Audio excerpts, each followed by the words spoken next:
Hello दोस्तों, नमस्कार। बात करेंगे 28 सितंबर के एडिटोरियल की। टाइटल है drawing the line. Draw the line जो है ये एक फ्रेज है। फ्रेज मैं इसको इसलिए बोल रहा हूँ क्योंकि यहाँ पे 1, 2 और 3 शब्द दे रखे हैं। जब शब्दों का जो समूह होता है ना, उसे हम फ्रेज बोलते हैं, जिसका कोई सार्थक मीनिंग नहीं निकलता है। जो सेंटेंस का एक हिस्सा होता है उसे हम बोलते हैं फ्रेज। इसका मतलब है set the limit. Set the limit, तो इसका मतलब है ड्रॉ द लाइन का मतलब लिमिट तय कर देना कि हाँ इसी सीमा तक, इसी लिमिट तक डेवलपमेंट होगा। ये एक्चुअल में जो आर्टिकल है वो उत्तराखंड में जो डेवलपमेंटल प्रोजेक्ट चल रहे हैं, जो इंफ्रास्ट्रक्चर प्रोजेक्ट चल रहे हैं, उनका डेवलपमेंट हो रहा है, उसको लेकर लिखा गया है कि उसके कारण वहाँ बहुत ज़्यादा नुकसान पहुँचता है। ठीक है, हिल एरिया है, काफ़ी ज़्यादा नुकसान वहाँ पे होता है, उसको लेकर लिखा गया है। ड्राइंग द लाइन का मतलब है लिमिट सेट कर देना, सीमा तय कर देना। इंफॉर्मेशन किसको लेकर लिखा गया, विस्तार से देखिए। इंफॉर्मेशन एंड रिस्क, अंडरलाइन का मतलब होता है अंतर्निहित। तो सूचना और खतरे जो अंतर्निहित है किसमें, इंफ्रास्ट्रक्चर डेवलपमेंट इन उत्तराखंड। तो उत्तराखंड में जो बुनियादी ढांचों का विकास हो रहा है, इंफ्रास्ट्रक्चर आधारभूत ढांचे, बुनियादी ढांचे, उनका जो विकास है उनमें अंतर्निहित जो खतरे हैं और सूचनाएं हैं उसको लेकर लिखा गया है। ठीक है, उत्तराखंड में हो रहे आधारभूत ढांचों के विकास में अंतर्निहित सूचना और खतरों के बारे में ये एडिटोरियल है।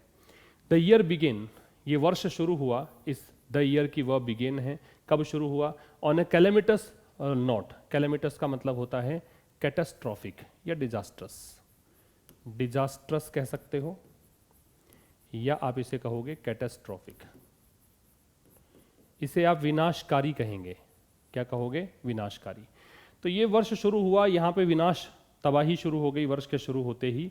विद रिपोर्ट्स, यहाँ पे reports I that the temple town of Joshimath in Chamoli district of Uttarakhand. Uttarakhand का एक जिला है चामोली जिसका नाम है, वहाँ पर जोशीमठ है, वहाँ पे एक टेम्पल टाउन है, मतलब एक कस्बा है जहाँ पे मंदिर है ना। वहाँ वो जो ये जो टेम्पल टाउन है जोशीमठ का, इस टेम्पल टाउन की वर्ब है वॉज सिंकिंग, पैसे ये पास्ट कंटिन्यूअस है, ये डूब रहा था, सिंक हो, धंस रहा था, यूं कह दो, धंस रहा था। And that cracks had appeared, और ये कहा कि इस रिपोर्ट्स में ये कहा गया कि क्रैक्स, दरारें आ गई थी, on residential and commercial structures. कहाँ पर, जो रेजिडेंशियल जो घर थे रहने वाले और कमर्शियल जो ढांचे थे उनमें दरारें आ गई थी। फिर समझिए, ईयर की वर्ब है बिगिन। बिगेन की फर्स्ट फॉर्म होती है बिगिन, सेकंड फॉर्म होती है बिगेन, और थर्ड फॉर्म क्या होती है, बिगन। कैलेमिटस है वो एडजेक्टिव है क्योंकि OUS दे रखा है, ये एडजेक्टिव है, तो फिर ये नाउन है। तो इस वर्ष की शुरुआत हुई एक कैलेमिटस नोट के साथ, मतलब एक विनाशकारी या एक बहुत ही बड़ी विभीषिका, संकट पैदा हो गया इस वर्ष की शुरुआत में ही। कैसे, यहाँ रिपोर्ट्स आई दैट की, दैट यहाँ कंजंक्शन है, रिपोर्ट्स आई विद यहाँ प्रेपोजिशन है, ये प्रेपोजिशन का ऑब्जेक्ट है, ऑब्जेक्ट है तो ये नाउन या प्रोनाउन होगा, तो ये नाउन है। रिपोर्ट्स ये आई कि टेम्पल टाउन जो जोशीमठ का है, जोशीमठ कहाँ पे है, चामोली जिले में है। चामोली जिला किस राज्य का है, इस उत्तराखंड का है। ये जो टेम्पल टाउन था, ये टेम्पल टाउन सिंक कर रहा था, धस रहा था। ठीक है, सिंक की सेकेंड फॉर्म होती है सिंक, सेकेंड फॉर्म होती है सैंक, थर्ड फॉर्म होती है संक। और ये कहा कि ये भी कंजंक्शन है, ये भी कंजंक्शन है। क्रैक्स हैड अपीयर्ड की, यहाँ पे दरारें उभर आई थी। क्रैक्स की वर्ब हैड अपीयर्ड है, कहाँ पर, रेजिडेंशियल और कमर्शियल स्ट्रक्चर्स पर। जो भी रेजिडेंशियल और वाणिज्यिक मतलब व्यवसाय संबंधी स्ट्रक्चर्स थी उन पर दरारें उभर कर आ गई थी, ये कहना चाहता है।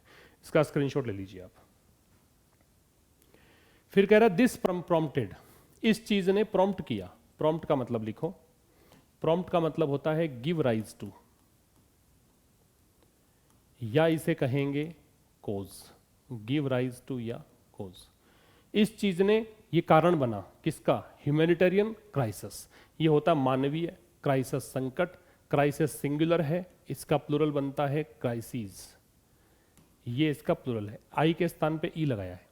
दिस प्रॉम्प्टेड, इस चीज ने प्रेरित किया या इस चीज, ये कारण बना किसका, एक मानवीय संकट का। With people fleeing and talking refuge, taking refuge, जिसमें लोग जो हैं वो भागने लग गए और शरण लेने लग गए। रिफ्यूज का मतलब होता है शेल्टर, शरण, आश्रय। ठीक है, फ्ली है इसका मतलब होता है भाग जाना, रन अवे। इसकी सेकेंड फॉर्म और थर्ड फॉर्म बनती है, फ्ली की सेकेंड फॉर्म बनती है फ्लैड और थर्ड फॉर्म भी होती है फ्लैट। लोग जो है भागने लग गए और शरण लेने लग गए टेंट्स में और ओपन स्पेसेस में, खुली जगहों पे या टेंट में। फियरिंग दैट, इस बात की आशंका या उनको डरते हुए, फियरिंग यहाँ प्रेजेंट पार्टिसिपल है, जब आईएनजी फॉर्म आ जाती है और कोई भी काम करते हुए का संकेत मिलता है तो उसे हम प्रेजेंट पार्टिसिपल कहते हैं। ये डरते हुए कि that their homes would crumble, कि उनके घर जो हैं वुड क्रम्बल, क्रम्बल का मतलब होता है फॉल डाउन, वो गिर जाएंगे, फॉल डाउन। फिर समझो, इस चीज ने ये कारण बना मानवीय संकट का। इसमें लोग जो हैं भागने लग गए, शरण लेने लग गए टेंट्स में और ओपन स्पेसेस में। इस बात का डर उनको था कि उनके घर जो हैं वो गिर जाएंगे। ठीक है, देर यहाँ पे आ रहा है उन लोगों के लिए पजेसिव एडजेक्टिव, और होम्स है वो नाउन है, तो पजेसिव एडजेक्टिव के बाद में नाउन लगाते हैं। अप्रोक्सीमेट रीजन, अप्रोक्सीमेट का मतलब है अप्रोक्सीमेट, लगभग। इसको क्लोज भी कहते हैं, नियर भी कहते हैं, जो इमिनेंट हो, जो जल्द घटित होने वाला हो उसको भी बोलते हैं, लेकिन यहाँ पे लगभग। अब लगभग कारण का पता लगाया तो कारण क्या था, रीजन के साथ फोर लगता है, ध्यान रखना, रीजन के साथ ओव नहीं आता है, ओएफ नहीं आता है, कोज के साथ ओव आता है, रीजन के साथ फोर आता है। एक लगभग कारण जो था, यहाँ पे अप्रोक्सीमेट है वो एडजेक्टिव है, रीजन है वो नाउन है। इसका लगभग कारण ये था कि acceleration in the fissures, acceleration का मतलब इंक्रीज हो गया, बढ़ोतरी हुई, है ना, इंक्रीमेंट मान लो, इसको मैं इंक्रीमेंट कर देता हूं, बढ़ोतरी हुई किस में, फिशर्स में। फिशर्स क्या होती हैं, दरारें, cracks. And cracks was attributed, fissures दरार, क्रैक्स भी दरार ही है ना, ये दो लगाने की वैसे जरूरत ही नहीं थी। क्रैक्स छोटा मोटा दरार मान लीजिए, फिशर लंबी लंबी दरारें मान लीजिए। और इसका जो कह रहा है कि जो प्रॉक्सिमेट रीजन था, इस रीजन की वह वॉज है, इसको एट्रीब्यूट किया गया। एट्रीब्यूट का मतलब होता है एस्क्राइब, या इसे कहेंगे क्रेडिट। इसका मतलब होता है श्रेय देना, और इसके साथ में टू लगता है। ठीक है, अब इसका कारण क्या बताया गया, कारण बताया गया कि टनलिंग एक्टिविटीज, टनल मतलब सुरंग, सुरंग से संबंधित कुछ गतिविधियां वहां चल रही, सुरंग बनाई जा रही थी, इस कारण ऐसा हुआ है। फिर समझिए, एक लगभग कारण समझ में आया इस एक्सीलरेशन का। एक्सीलरेशन किसमें, जो दरारें बढ़ गई थी वो बढ़ क्यों रही थी, उसका कारण समझ में ये आया कि वहां पे टनलिंग एक्टिविटी चल रही थी। तो कारण जिसको भी आपने ठीकरा फोड़ा है, जो आपने श्रेय दिया है, जिसके कारण ये हो रहा है, वहां पे टू लगेगा, एस्क्राइब, एट्रीब्यूट, क्रेडिट, इन सब के साथ में। ठीक है, तो सुरंग वाली गतिविधियां चल रही थी। इसका स्क्रीनशॉट लीजिए। From the Tapovan Vishnugarh power project. ठीक है, अब एक्टिविटीज कहां से चल रही थी, यहां से, ये एक पावर प्रोजेक्ट है। बीइंग डेवलप्ड, ये जो है मतलब ये डेवलप किया जा रहा था power project by the national thermal power corporation, इसके द्वारा। ठीक है, अब ज़्यादा कुछ समझने वाली बात नहीं है। ये जो एक एक्टिविटी चल रही थी वो यहाँ हो रही थी और इसके द्वारा चल रही थी। ठीक है, there were also concerns, there से जब स्टार्ट करते हो, देयर एडवर्ब होता है वैसे, देयर से जब स्टार्ट करते हो तो वर्ब पहले लगती है, उसके बाद लगता है क्रिया, सब्जेक्ट, ये सब्जेक्ट है और वैसे नाउन है। कंसर्न्स का मतलब होता है चिंताएं, वरीज। तो चिंताएं इस बात की भी थी, ऑल्सो है वो भी एडवर्ब है, और ऑल्सो का प्रयोग हम लिंकिंग वर्ब के बाद में करते हैं, तो यहाँ पे वर है वो लिंकिंग वर्ब है, इसलिए इसके बाद में किया गया है। तो यहाँ चिंताएं इस बात की भी थी कि whether ground water depletion, depletion का मतलब होता है रिडक्शन, कमी, गिरावट। ठीक है, अब चिंताएं इस बात को लेकर भी थी कि क्या जो ग्राउंड वाटर डिप्लीशन है, जो जमीन के पानी की कमी है, और इंक्रीज्ड अर्बनाइजेशन, और जो बढ़ा हुआ, अर्बनाइजेशन नाउन है, ये एडजेक्टिव है, इंक्रीज्ड। बढ़ा हुआ जो शहरीकरण है, ये होता है शहरीकरण। दैट एनकरेज्ड फॉल्टी कंस्ट्रक्शन, जिसने की क्या कर दिया, प्रोत्साहित किया, किसको, इस निर्माण को। निर्माण कैसा था, इसमें त्रुटियां, जिसमें गलतियां थी, फॉल्टी का मतलब इसमें कमी रह गई थी। हैड रीच्ड अ पॉइंट, ये उस स्तर पे पहुंच गया था, from which disasters had become inevitable, जहां से डिजास्टर्स जो हैं, डिजास्टर्स की वर्ब है हैड बिकम, ये हो गए थे। इनएविटेबल का मतलब होता है अनअवॉइडेबल, कि इससे बचा नहीं जा सकता था। ये एडजेक्टिव है, जिन वर्ड्स के एंड में एबल लगता है वो एडजेक्टिव होते हैं। ठीक है, एक बार फिर समझिए, देयर से स्टार्ट हुआ इसलिए इन्वर्जन लगा, मतलब क्रिया पहले कर्ता बाद में है, कि कुछ चिंताएं भी थी किस चीज़ को लेकर, कि ग्राउंड वाटर डिप्लेशन जो है, जमीनी पानी की जो कमी है, या बढ़ा हुआ शहरीकरण है, क्या उसने एनकरेज किया है फॉल्ट, जिसने की एनकरेज किया है फॉल्टी कंस्ट्रक्शन को, मतलब ये कंस्ट्रक्शन का जो काम चल रहा था इसको फॉल्टी इसलिए कहा है क्योंकि यहाँ पे कुछ खामियां थी, इसी कारण से दरारें आ गई। ठीक है, ये एडजेक्टिव है, कंस्ट्रक्शन नाउन है। ठीक है, तो यहाँ पे चिंताएं इस बात को लेकर थी कि क्या ग्राउंड वाटर डिप्लीशन या बढ़ा हुआ कंस्ट्रक्शन जो अर्बनाइजेशन जो है, क्या वो उस पॉइंट पर पहुंच गया था जहां से डिजास्टर को रोक नहीं सकते, डिजास्टर होना अवश्यंभावी था, इसको रोका नहीं जा सकता था। ठीक है, इसका स्क्रीनशॉट लीजिए। फिर कह रहे to address all these, address का मतलब होता है हैंडल या मैनेज। इन सब चीजों को मैनेज करने के लिए, इन सब चीजों से निपटने के लिए the Uttarakhand state disaster management authority, ये नाम है, ये जो उत्तराखंड का एक कह सकते हो कि अथॉरिटी है, आपदा प्रबंधन जो विभाग है ये मान लीजिए, इसने क्या किया, कमीशन कर दिया। कमीशन का मतलब किसी को कोई काम करने के लिए नियुक्त करना। इसने लगाया 8 रेप्यूटेड इंस्टीट्यूशंस को, 8 प्रतिष्ठित संस्थानों को, किस लिए, अध्ययन करने के लिए, किसका, लैंड सब्सिडेंस। सब्सिडेंस का मतलब होता है धंसने की प्रक्रिया, है ना, process of sinking, process of sinking, धंसने की प्रक्रिया।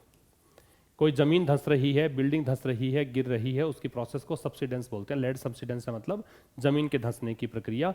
फिनोमिनन है वो सिंगुलर है, इसका प्लूरल बनता है फिनोमिना, मतलब इस ओएन को हटा के ए में चेंज कर देंगे, ये प्लूरल है, इसका मतलब होता है घटना।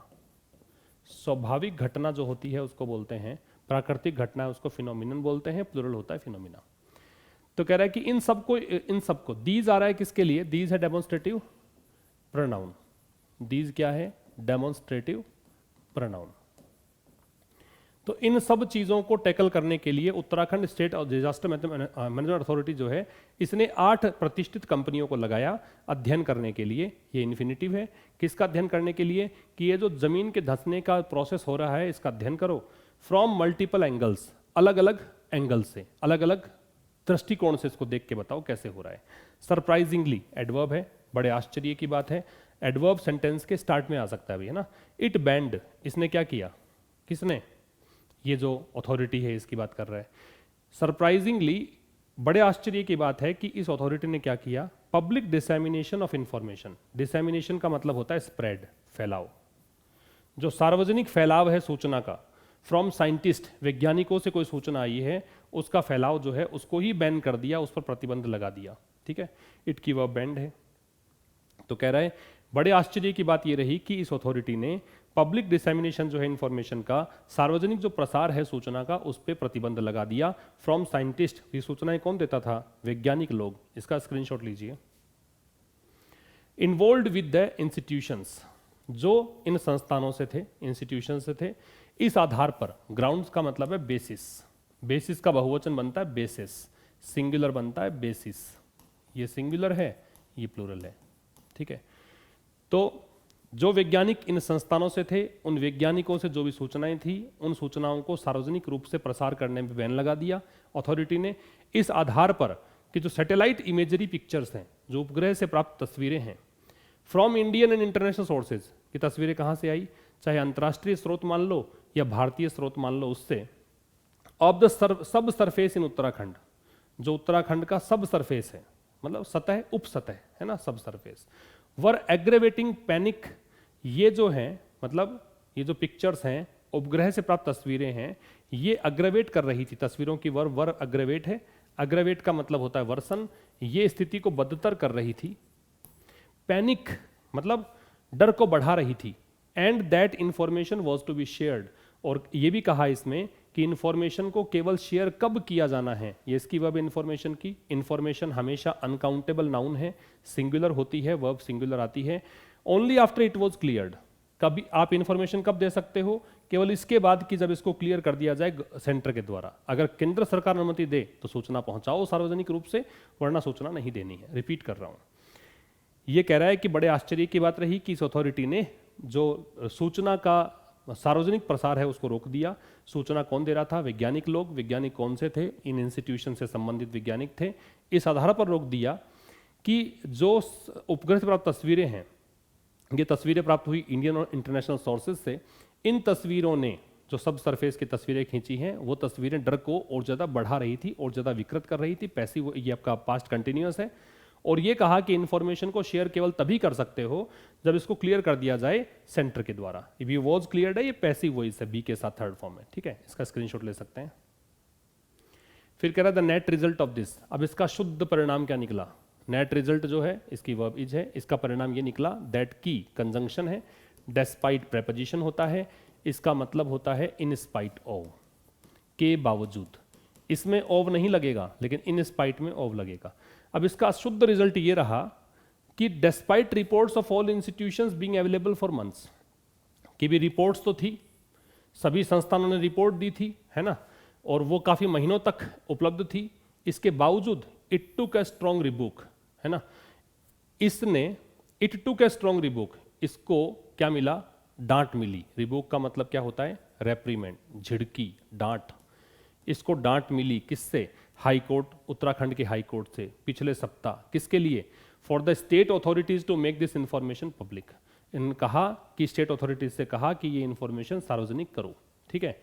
नेट रिजल्ट जो था इसका, इसके बावजूद की रिपोर्ट्स जो हैं इंस्टीट्यूशन की वो काफ़ी महीनों तक अवेलेबल रही, ठीक है। समझिए, मतलब कि जब इन्होंने रोक लगा दी, बैन कर दिया, इसके बावजूद भी ये इंफॉर्मेशन जो थी वो सब काफ़ी दिनों तक उपलब्ध रही थी, है ना। इस कारण से अब चूंकि इन्होंने मना किया फिर भी इंफॉर्मेशन अवेलेबल करवा दी, इस कारण से जो ये उत्तराखंड का हाई कोर्ट है इसने इसको डांटा और कहा भी क्यों आपने ये इंफॉर्मेशन लीक करी है, इसलिए इसको डांट मिली है, रिबुक मिला है। रिबुक नाउन है, ये एडजेक्टिव है, ये डिटरमिनर है, ठीक है, ये प्रोनाउन है, ये वर्ब है, ये सेकंड फॉर्म है वर्ब, टेक की सेकंड फॉर्म, टुक, टेकन, ये हो जाएगा। लास्ट वीक टाइम बता रहा है तो एडवर्ब है। टाइम बताने वाले जो शब्द होते हैं या फ्रेज होती हैं वो सब क्या होते हैं, एडवर्ब होते हैं। ये था आज के इस एडिटोरियल में। इसका स्क्रीन पीडीएफ और वर्ड लिस्ट आपको प्राप्त होगी टेलीग्राम चैनल से, वहाँ से कलेक्ट कर लीजिएगा। मुलाकात होगी अब कल ठीक शाम 5 बजे। तब तक के लिए नमस्कार, थैंक यू वेरी मच।